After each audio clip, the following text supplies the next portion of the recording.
5ই August আমার জন্য একটা বিশেষ দিন। এই দিনই আমার আত্মগোপনে যাইতে হয় 2018 সালের 5ই আগস্ট। আল্লাহর কি অসীম কুদরত, ঠিক 6 বছর পরে হাসিনা শাহীর পতন ঘটে সেই একই দিনে। সে দিল্লি পলায়।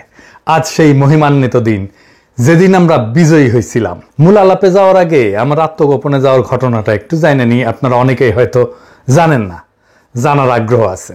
2018 সালের 5ই আগস্ট তখন নিরাপদ সড়কের আন্দোলন চলতেছে। ওই দিনই ফটোগ্রাফার শহীদুল আলম গ্রেপ্তার হন। আর আমাকে ডিজিএফআই এর কচুকতের অফিসে ফোন করে ডাকা হয়। বলা হয় চা খাইতে ডাকতেছে, কারণ আমার সাথে আলাপ আছে। আমার সাথে আলাপ আছে তো যে কোনো জায়গায় সে আলাপ হইতে পারে, আমার বাসায়, অফিসে, কোনো কফি শপে। কিন্তু তাদের হেড অফিসে কেন? কোনো উত্তর নাই। আমি কইলাম অন্য জায়গায় আসেন, আমার অফিসে আসেন, বাসায় আসেন। এটা কফি শপে যাই, ওনারা যাবেন না। আমাদের চাপাচাপি করে ওই সন্ধ্যাতেই যাইতে হবে, ওনাদের অফিসে ঢুকতে হবে আমাদের। তখন আমি অধিকারের সাথে কাজ করি, গুম নিয়ে, টর্চার নিয়ে, ওই আবরার ভাই, শহীদুল আলম, ওনাদের সাথে গুমের ডকুমেন্টেশন করি। এইভাবে ফোন কইরা ডিজিএফআই ডাকে, আকরামুলকে এইভাবে ডাকছিল। আমি লুকায় পড়ি। পরদিন ডিজিএফআই আমার বাসা অফিস রেড করে। আমার বাসার সামনে পাহারা বসায় 24 ঘন্টা। বাসার লোক বাইরে গেলে তারে ফলো করে। যাই হোক, 5 মাস আমি নানা জায়গায় লুকায় থাকি। এই ছবিটা আমার পরিবারের সাথে শেষ ছবি দেশে। আগের দিন 4 আগস্ট আমার বাবার সাথে আর শেষ দেখা হয় নাই। ওই ছবি তোলার পরে আমার নানার টুপি পড়া মৌলানা বেশে ছবি, দাড়িওয়ালা ছবি দেখেছেন না আপনারা অনেকে? ওইসব সেই টাইমের ছবি। আমাদের নিয়ে বিখ্যাত পত্রিকা টেলিগ্রাফ স্টোরি করে ওই অগাস্ট। আমাদের দুনিয়ার কাছে প্রমিনেন্ট ব্লগার হিসেবে পরিচয় করায় দেয়। ভয়েস অফ আমেরিকা ছাপে, আরো অনেকেই ছাপে। যাই হোক, তারপরে 5 মাস পরে আমি ব্যাংকক হইয়া প্যারিসে আসি। এই আলাপ আর দীর্ঘ করি না। আমি সেই কষ্টের যন্ত্রণার ইতিহাস আপনাদের বলতে চাই না, কিন্তু আমি ভয়াবহ সময় পার করছি। সবকিছু শেষ হয়ে গেছে। আমার বাংলাদেশের সমস্ত ক্যারিয়ার ডুম হয়ে গেছে। বাংলাদেশে একটা ব্যবসা ছিল, খুব ভালো ব্যবসা ছিল, সেটা ধ্বংস হয়ে গেছে। এইখানে চলতে পারি না, অনিশ্চিত ভবিষ্যৎ। কি করব, কোথায় থাকবো? এ বয়সে চাকরি খুঁজে পাবো কিনা জানি না। একের পর এক চাকরির দরখাস্ত করি, ডাকে না। ফার্নিচারের দোকান আছে না, ইকেয়া, আপনারা চেনেন, সেখানে ফর্কলিফট অপারেটরের চাকরিতে অ্যাপ্লাই করেছিলাম, সেখানেও নেয় নাই। বলছে এই চাকরি তুমি করবা না। কত রকম মানুষ কতভাবে সেই চরম ভালনারেবল টাইমে আমার প্রতারণা করছে, তার হিসাব নাই। এর মধ্যে আমার বগুড়ার ঢাকার বাসায় নিয়মিত পুলিশ হানা দেয়, একের পর এক মামলা দিতেছে। ভয়ঙ্কর ভয়াবহ অবস্থা। যাই হোক, এসব বললাম যে এই টাইমটা ছিল আমার জন্য একটা রোলার কোস্টার রাইডের মতো। আপনি যখন সবচেয়ে ভালনারেবল, সেই সময় আপনি রোগাক্রান্ত হন। আপনি যখন সবচেয়ে দুর্বল, আপনার রোগ প্রতিরোধ ক্ষমতা যখন সবচেয়ে কম, তখন আপনাকে ব্যাকটেরিয়া, ভাইরাস আক্রমণ করে। আমারও করেছে। হ্যাঁ, সোশ্যাল ব্যাকটেরিয়া, সোশ্যাল ভাইরাস এই সমাজের। তবে আমার ওইসব টাইম পার না হইলে আমি কখনোই ভবিষ্যতের জন্য তৈরি হইতে পারতাম না, আজকের জায়গায় আসতে পারতাম না, এটাও ঠিক। যাই হোক, আমার এই জার্নিতে আমি কি কি শিখলাম, আর কিভাবে হাসিনা উৎখাতে ভূমিকা রাখলাম, কেন রাখলাম, কোন তরিকায় রাখলাম, সেইটা এবার একটু আলাপ করি।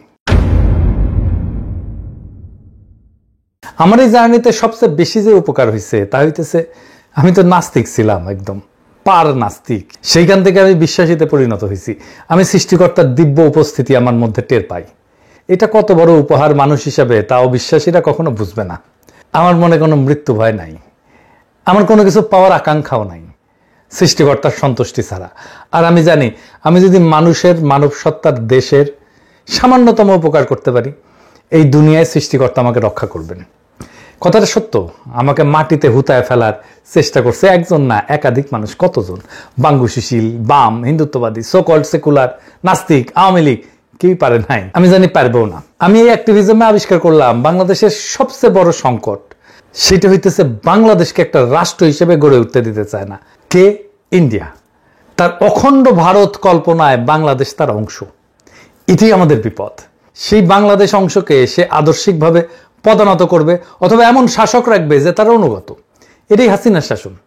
আর সেই শাসন একটা ফ্যাসিস্ট শাসন হয়ে উঠবে, কারণ সেটা সংখ্যালঘুর শাসন। সে হাসিনার শাসন টিকে থাকার প্রধান এবং প্রথম শক্তি তার সোকল্ড লিবারাল সেকুলার প্রগতিশীল শক্তি, যেটা তাকে ঘিরে রাখে।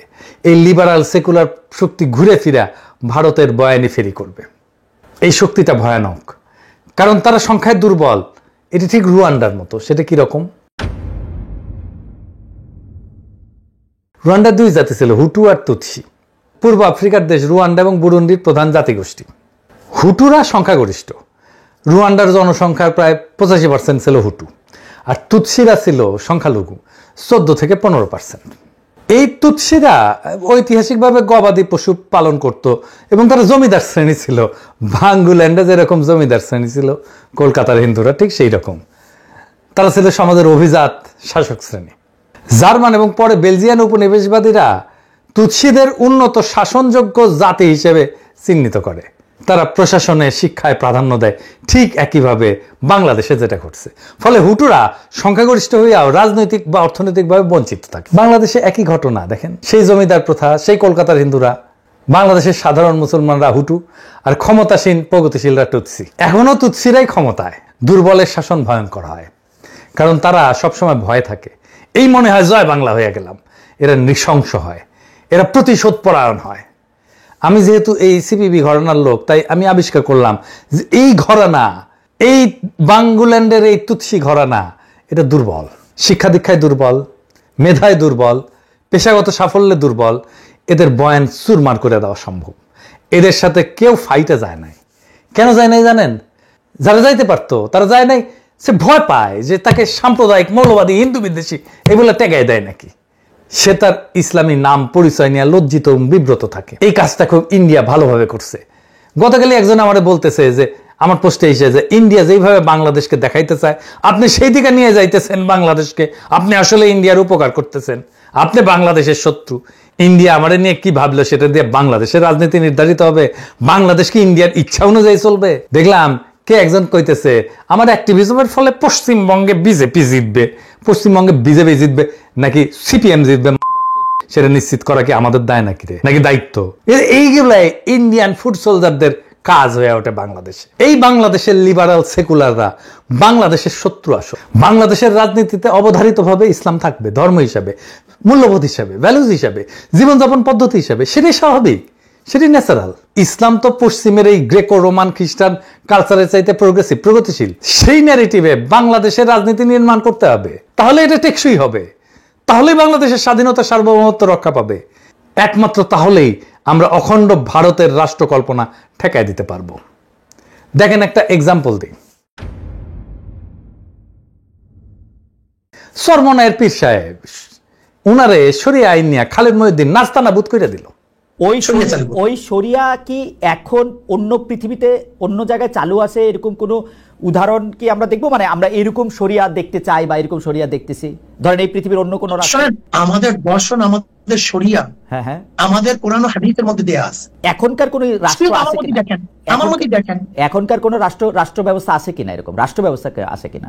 এখন আফগানের মধ্যে আপনি দেখতে পারেন, সেখানে শরিয়া অনেক বেশি। আফগানিস্তানের মধ্যে, আফগানিস্তানের মধ্যে আপনি আফগানিস্তানের মতো একটা বাংলাদেশ বানাতে চান? হ্যাঁ, বানাতে চাই। আর ইরানের মতো? দেখেন, ইরানের ব্যাপারটা হলো, যেখানে ইরানের যদি ভালো ভালো যে দর্শনগুলি আছে, ওকে, যেটা শরিয়াতে সাংঘর্ষিক। আমেরিকার যে ভালো দর্শন শরিয়াতে সাংঘর্ষিক না। ইংল্যান্ডের কোনো ভালো দর্শন শরিয়াতে সাংঘর্ষিক না। রাশিয়ার কোনো ভালো দর্শন যেটা ইসলামের সাথে সাংঘর্ষিক না। এরকম জনগণের স্বার্থ। ওকে, তাহলে আমি মোরাললেস মনে করতেছি যে আফগানিস্তানে এখন যে শরিয়া ভিত্তিক রাষ্ট্র ব্যবস্থা চালু আছে, আপনি বাংলাদেশে আপনারা যদি নির্বাচিত হন তো সেরকম একটা শরিয়া ভিত্তিক রাষ্ট্র ব্যবস্থা চালু করতে চান, তাই তো? এই হইতেছে বাংলাদেশের সেকুলার স্ট্যাবলিশমেন্ট, যে শরিয়া আইনকে একটা পরিত্যাজ্য ভয়ঙ্কর আইনি ব্যবস্থা হিসেবে দেখাইতেছে। সেকুলারদের এই পুরা ন্যারেটিভ, এবং চরমনায়ের পীর সাহেব দাঁড়াইতে পারলেন না আর্গুমেন্ট নিয়ে। সেকুলারদের এই পুরা ন্যারেটিভ ভেঙে দিতে হবে। বাংলাদেশের 82% মানুষ শরিয়া আইন চায়, তো এইটা কি আপনি গণ অভিপ্রায় বলবেন না? কিন্তু এইটা নিয়ে ইসলামী রাজনীতি যারা করেন তারাও কথা বলতে ভয় পান। তাদের কাছে এটা ব্যাখ্যা নাই, যেন ইন্ডিয়া এসে মেরে ফেলবে এটা বললে। এই জায়গায় আমি আবিষ্কার করছি আমি খুব সহজে পাল্টা ন্যারেটিভ দাঁড় করাইতে পারবো, শক্তিশালী ন্যারেটিভ দাঁড় করাইতে পারবো, সুরমার করে দিতে পারবো ওদের ন্যারেটিভ। ইন্ডিয়ান ন্যারেটিভ সব কয়টা জয় বাংলা করে দিতে পারবো ইনশাল্লাহ। আপনারা দেখছেন এর মধ্যে আওয়ামী লীগের পতন হয়েছে 2024-এ, কিন্তু তার রাজনৈতিক ন্যারেটিভ জয় বাংলা হয়েছে আগে। আমি বলতেছি না যে আমি একাই করছি, আরো অনেকেই করছেন। তাই ইন্ডিয়ারে বাংলাদেশে পরাস্ত করতে হইলে তার ন্যারেটিভ পরাস্ত করতে হবে, এইটাই এখনকার কাজ। তাছাড়া বাংলাদেশের স্বাধীনতার সার্বভৌমত্ব আমরা রক্ষা করতে পারবো। এই লড়াইয়ে আপনি হাসিনা বিরোধী লড়াইয়ে যারা সাথে ছিল তাদের অনেককেই শত্রু হিসেবে আইডেন্টিফাই করবেন, তারা আপনার শত্রু হয়ে দাঁড়াবে। আপনারা দেখতেছেন কারা শত্রু হয়ে দাঁড়াইতেছে। আমি আমার এই অ্যাক্টিভিজমের মধ্যে আবিষ্কার করলাম এই হাসিনা বিরোধী লড়াইয়ের মূল ভ্যানগার্ড হবে মাদ্রাসা পড়ুয়ারা, ইসলামের চেতনায় বলিয়ান সাধারণ মুসলমানেরা। তাই হয়েছে আন্দোলনে মাঠে মাঠে নামাজের জন্য দাঁড়ায় যাওয়া বাংলাদেশে আগে কখনো ঘটে নাই।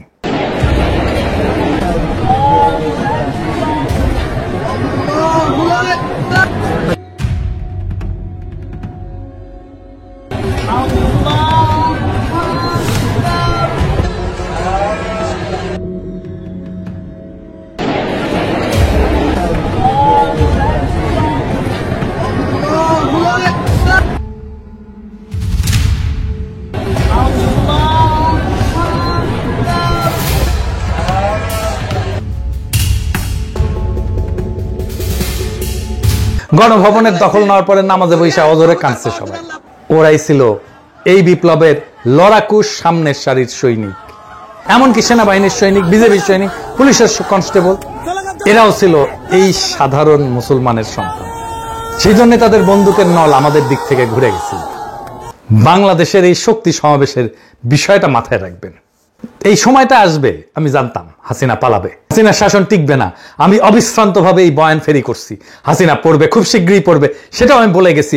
আশার আলো জাগায় রাখছি, আর আওয়ামী ন্যারেটিভ ভাঙছি একের পর এক। 5ই আগস্ট শুরুর রাতে আপনাদের সবাই মনে আছে, দেশের সমস্ত মুক্তিকামী মানুষ আল্লাহমুখী হয়েছিলেন, তাহাজ্জুদ পড়ছেন, যেটা জাতি হিসেবে অভাবনীয় ঐতিহাসিক ঘটনা। এমনকি যারা তেমন ধর্মকর্ম করতেন না, তারাও আল্লাহর সাহায্য কামনা করছেন। এইটা মাথায় রেখেন, এটা একটা গুণগত পরিবর্তন ঘটে গেছে।